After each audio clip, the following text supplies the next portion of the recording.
destiny calling? Let me see your hands, because I can barely see your faces. Yes? Oh, I'm getting a couple of yeses. Have you ever said yes to something before you could understand why? You just had this compelling reason. I've got to do this. Yes? Yeah. Ah, it was one of those conversations. I was a college student, and I was in Colorado, and the conversation was about who would be part of an American delegation to go and climb the highest summit in the continent of Europe. And who did they think I thought would be a good idea for that? Because it would be a unique group of quote-unquote young people, 20-somethings. And so we're having this discussion, and suddenly there's this tiny little voice. Me. Me. Me. Before I realize it, I have this big smile on my face, and I say, "Me? I'm supposed to be part of this thing." So I come back from Colorado. I sit my folks down, and I go, "Mom and Dad, guess what? I am going to be part of an American delegation to go and climb the highest summit in the continent of Europe. It is 18,500 feet. Oh, and by the way, it's in the Soviet Union." Isn't that great? My parents look at me like, where does she come up with this stuff?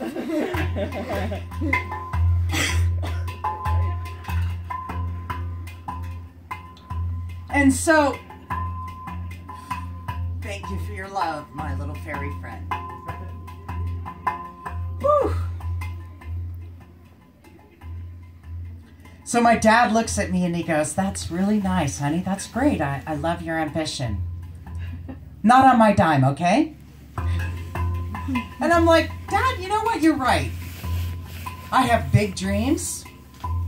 It's time I figured this out. And I'm here to ask you, my friends, do you know what happens when you share your dreams with others?" Well, they become more than just about you, don't they? And so I learned a very powerful lesson. I have to admit, this was 30 years ago. And the tuition to go on this mountaineering expedition was about $4,000. Even back then, that was a lot of money for a college kid to just come up with, right? So I began to think about, why do I want to do this? What does this mean to me? Why is this so compelling? Where did this crazy notion come from? And that little voice deep inside said, "I have a dream to be a citizen of the world, a diplomat for peace, an ambassador of love. And that if I focused on these things, I would be doing the right things." And so when I told people that this was my dream, they said, "Right on. Would $5 help? Here's 10. How about 50?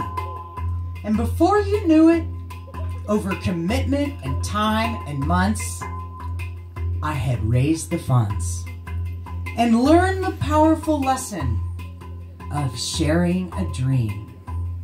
Because when I climbed every bit of that 18,500 foot mountain, I felt like I had 200 people energetically pushing my backside up the hill. It's the 10th highest in the world.